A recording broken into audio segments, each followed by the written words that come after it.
Olá, olá! Vamos mostrar uma coisa bem interessante hoje. A gente fala muito em afinação, eu não dou tanta importância a isso no início, certo? Eu acho que a afinação é um segundo passo, não o primeiro, né?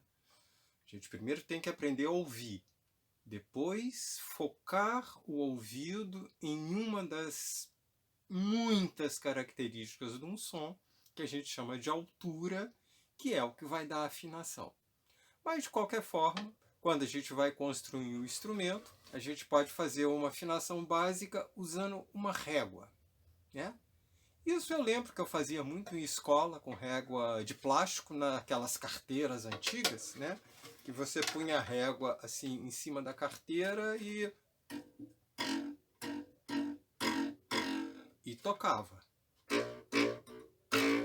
Quanto menor o espaço ficar aqui, mais agudo vai ser o som. Só que isso segue uma regra matemática. Por exemplo, vou chegar mais perto para a gente ver. Vou pegar o 10 aqui, certo? Ou seja, esse pedaço nosso aqui tem 10 centímetros. Vou segurar a régua e vou tocar. Pá, pá. Vou diminuir um pouquinho. Pá, pá, pá, pá, pá. Ou seja, pá. Quanto mais agudo é o som, menor é o espaço da régua, né? Existe uma possibilidade de você calcular isso aritmeticamente. Você pode fazer essas contas, né?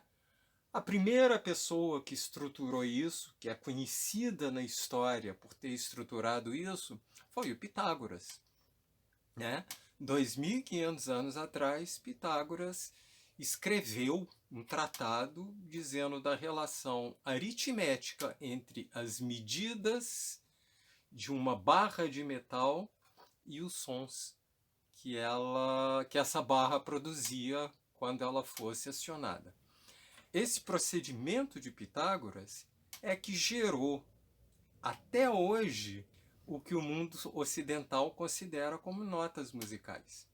Essas medidas, então, que o Pitágoras fez, sabe, estabeleceram uma sequência de sons que lá na Idade Média o pessoal resolveu dar nome, de onde nasceram os nomes das notas musicais.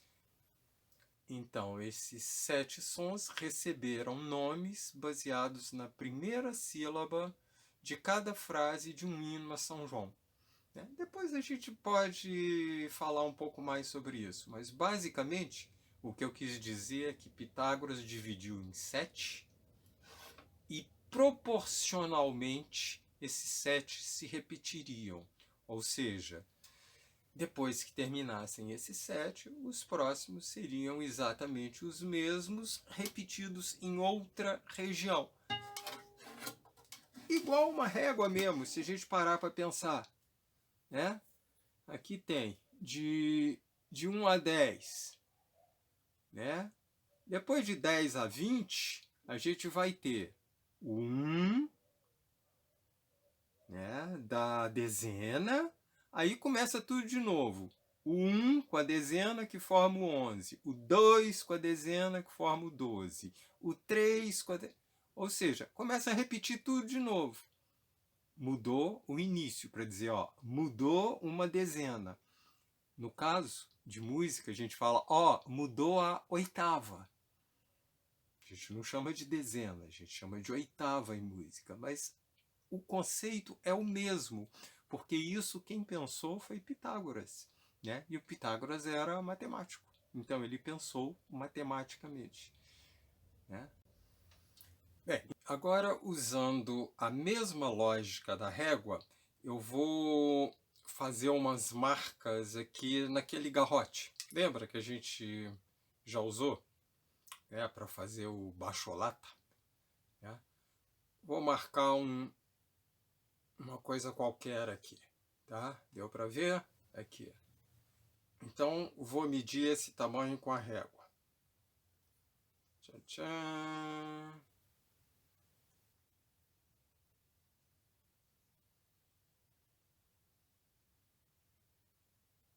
(17), certo?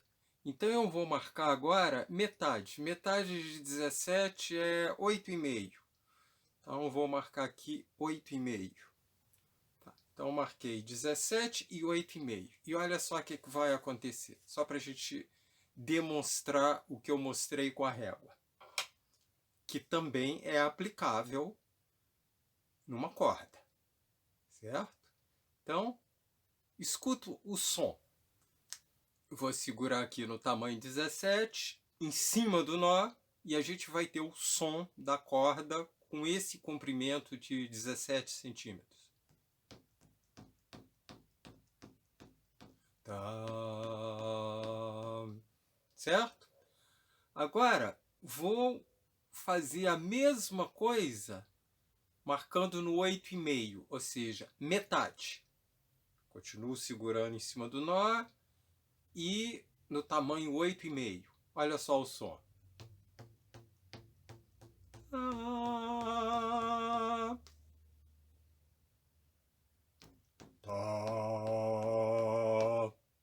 Exatamente uma oitava, né? Ou seja, é exatamente a mesma nota numa oitava acima. Isso significa que a mesma coisa que a gente fez com a régua, gradativamente a gente pode fazer com uma corda. Ou seja, cada vez que eu vou diminuindo o tamanho dessa corda, eu vou tendo uma nota diferente. Subir um pouquinho.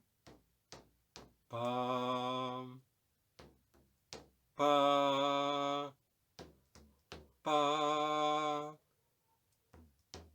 pá, pá. Oi? Pá, pá. Ou seja, fiz a escala natural inteira aqui. Tá, não está exata, eu teria que medir e fazer isso exatamente, certo? É uma proporção aritmética aqui no caso, que foi o que Pitágoras usou 2.500 anos atrás, ou seja, isso não é novidade, sabe? Só tem 2.500 anos essa lógica, né? Quer dizer, possivelmente Pitágoras já fez isso baseado em outros conhecimentos mais antigos. Ele só estruturou essa lógica aritmeticamente, certo? E se a gente parar para pensar, isso aqui é exatamente o braço do violão. É por isso que você tem aqueles trastezinhos no violão, e quanto mais você vai chegando pro agudo, os trastes vão ficando mais próximos. Olha só, a metade disso foi aqui. A metade desse aqui vai ser aqui. Ou seja, esse pedacinho aqui agora eu vou ter que dividir muito menor para poder caber, teoricamente, as 8 notas aqui.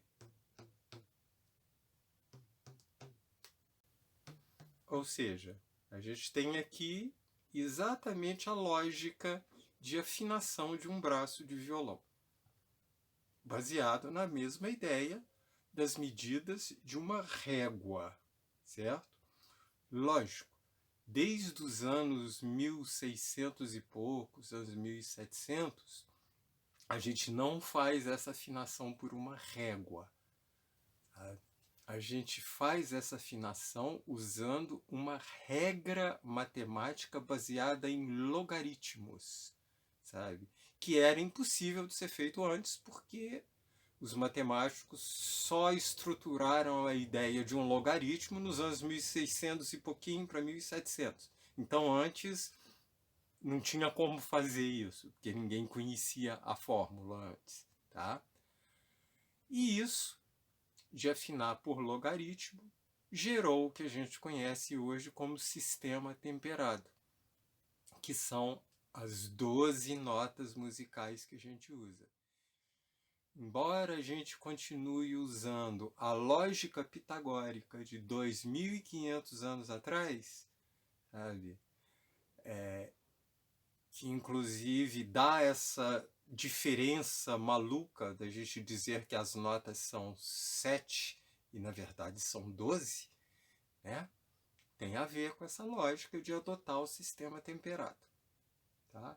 Mas isso é um assunto mais para quem vai aprofundar em música, né? Mas de qualquer forma é bom saber que você pode fazer essas notas, independente de quantas sejam elas, você pode fazer marcando com a régua aqui, certo? Até mais!